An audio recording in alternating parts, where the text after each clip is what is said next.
So let's acknowledge all of our songwriters this morning in our community.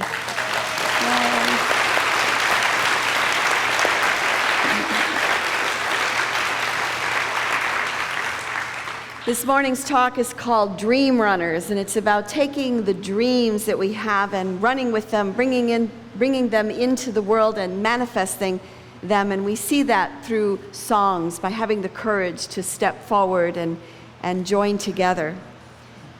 We are living in very interesting times, don't you think? It's very interesting. And I like what Charles Dickens said in A Tale of Two Cities. Even though he wrote it a couple hundred years ago, it is something that could be said of today. It was the best of times. It was the worst of times. It was the age of wisdom. It was the age of foolishness. It was the season of light, and it was the season of darkness. When we look at the world today, it is actually quite amazing. Our technological advances astound me. The internet, the idea that you can Skype with someone for free across the world and see their faces and doesn't cost a thing, is something that was only imagined in the Jetsons or, science fiction. Information is available to us at the touch of a key. We can find out anything that we need to find out in a moment's notice. We are dream runners. We are explorers. And most recently, we landed a land rover, a rover on Mars called Curiosity. Have you guys all seen the pictures? Isn't it amazing that these are actually photographs that are coming back to us of Mars? Again, it's stuff that we read in science fiction books, and here it is. It's just kind of like, it's part of life. It's part of what is. We have available to us all the knowledge of all the world's religions. We see it in our tapestries around the room. We see it in our altars around the room. We can learn from all these different religions the wisdom of the ages. We have medical advances, new hips, new knees, a heart transplant. I mean, where would we be without our glasses and contact lenses? Those kinds of things that we simply take for granted. It is the best of times. It is the best of times. And it is also the worst of times. We had, as you all know, another shooting last Sunday in a Sikh temple outside of Milwaukee, Wisconsin last week. As people were gathering to worship, someone came in and killed members of their community. They are a very peaceful, loving community. And when we look at the increase in this kind of violence around the country and even around the world, we have to say, maybe it's the worst of times. We look at the heat wave that has hit the United States and crops that are failing. We can look at that and say it is the worst of times. So we look at this shift, we look at this paradox in which we are living right now. The best of times, the worst of times, a season of great light and a season of darkness. The truth is that every single one of us, every being on this planet, is a dream runner. We are co-creators of God, and we are here to bring the world into manifestation through our thoughts, through our words, and through our actions. It is why we are here, that and to love. So when I was looking at where we are in the world and the shifts that are happening, I thought, where can we find inspiration? And I don't think it's any accident that the Olympics are happening right now. So I have chosen a few Olympiads that I would like to highlight this morning, because truly for them, It is the worst of times, and it is the best of times. They train their entire lives for one race or one jump or whatever it may be. And for some of them, it's the best of times and they get the gold or the silver or the bronze. And for others, not so much. The worst of times. Michael Phelps has won more gold medals than any other Olympiad in the history of the Olympics. He's amazing, and at 27 is now retired. So for him, it's been the best of times. But another Olympiad named Morgan Usini was running in the 1,500-meter finals. I don't know how many of you saw that. You know, she's running, she's got a good stride, she's really there, and then she tripped on the foot of another runner and she fell.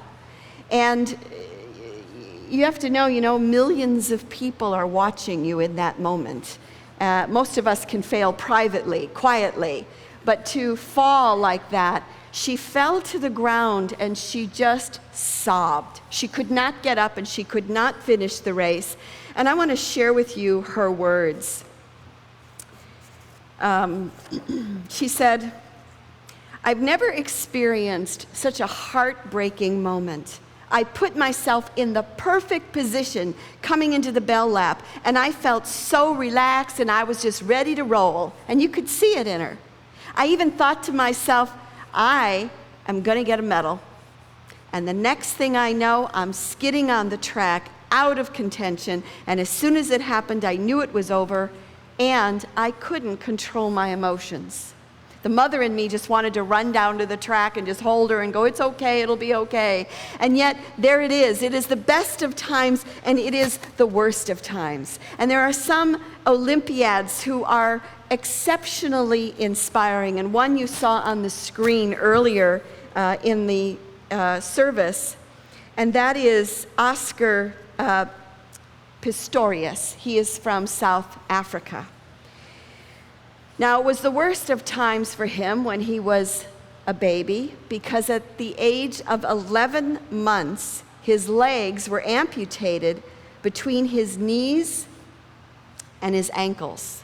Now, can you imagine how devastating that would be a mother, to have to bring your child into this world without legs?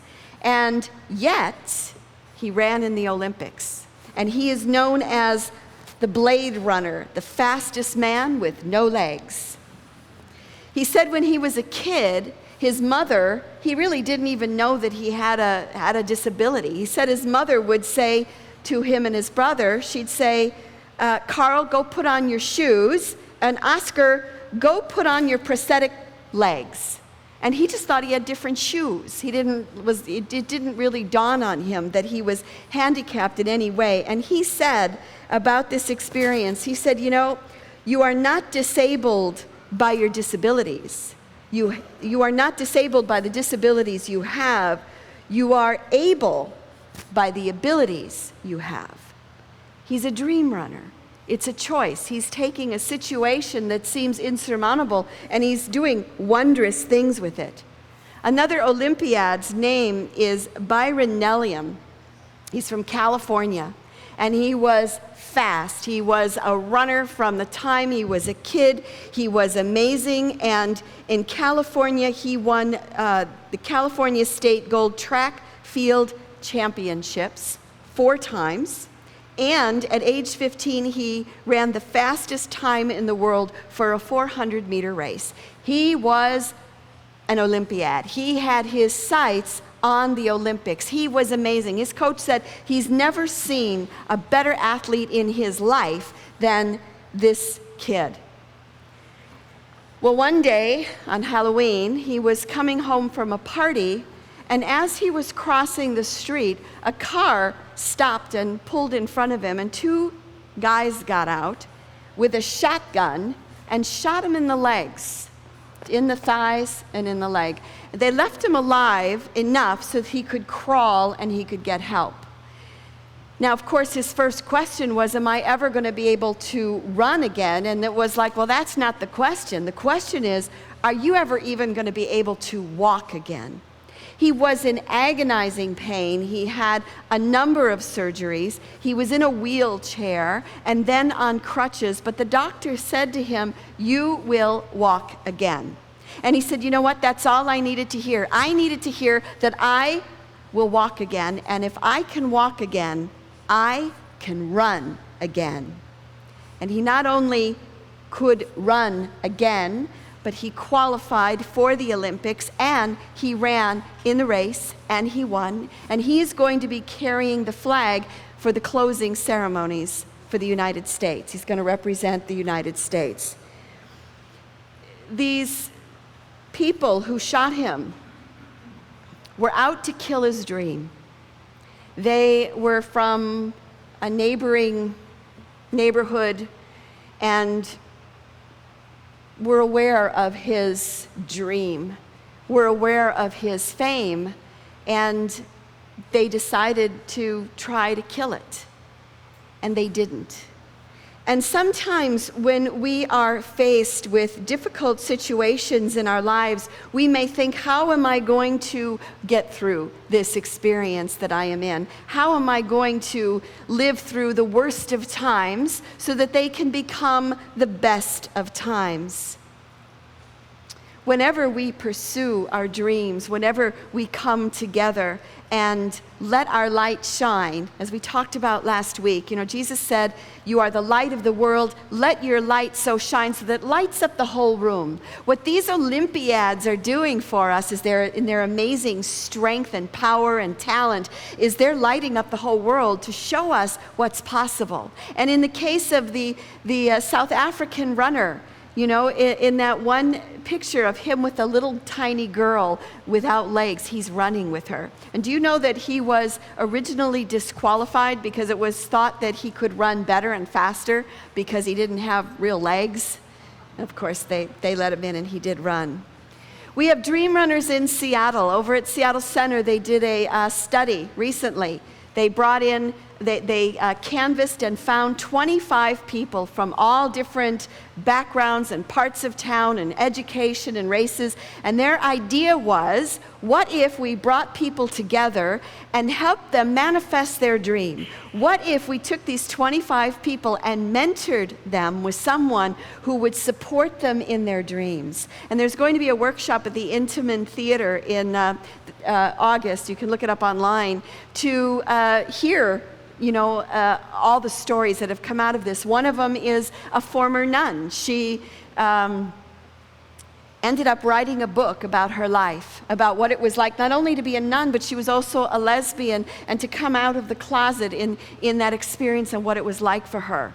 Another man was in prison, and when he got out of prison, he found out that he had a daughter, and the mother didn't want the child and gave it to him. And he said for the first time in his life, he had to think of someone other than himself. And so his whole life became about how could he take care of this daughter. So he went back to college, he worked, he got a job, and he didn't stop there. He ended up becoming an advocate for men who were separated from their children. He became an advocate in Washington, and he still is an advocate for that. And one of the things that he has learned is he will not let his past of what he did and what he was determine who he is today. On Sundays, every week, it's part of our theology, there is only one presence and one power in the universe, and that presence and power is God, the good omnipotence. And so we hold to that good manifesting and coming through every situation in our lives. The Sikhs are dream runners. They are about peace. And it's demonstrated so much just in this last week. One of the men who was killed last Sunday, one of his sayings in life was, "You don't put gasoline on a fire, and you don't meet hate with hate."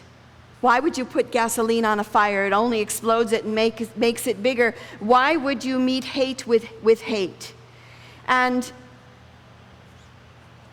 the compassion and the kindness that that community, the Sikh community, is meeting this event has touched all of us, and we pray for that healing. The truth is, we're all dream runners. We're all needed to be dream runners because we are all co-creators of God. We bring the world into manifestation through every thought, word, and action. And we are in interesting times right now. It is the best of times. It is the worst of times. It is the season of light and it is the season of darkness. And we're in this shift period. We have many miraculous things happening right now, and we also have some amazingly big, challenging things happening right now. So the question is, where are we going, and where are we, and what are we evolving to? Barbara Marx Hubbard is going to be here on Saturday, September 8th.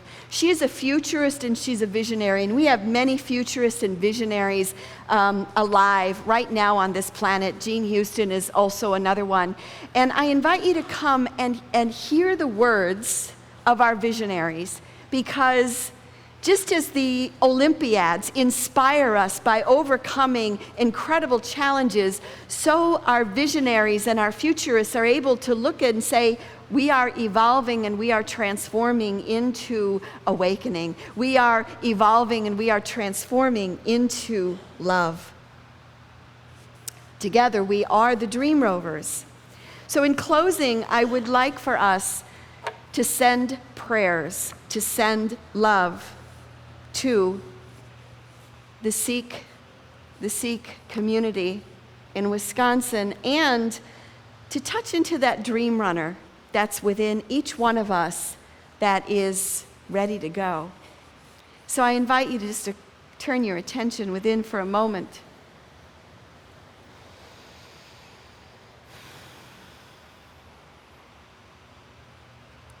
And we hold in this sacred space the Sikh community. For those who have made their transitions, we bless you. We know that life does not end, but merely transmutes, and we bless you as you continue your journey in life. And for those who are left behind, our prayer is that your grief may move through you gently, that you may be healed and accept the love from your wider community. We hold our nation and the entire planet in our hearts to tone down the violence,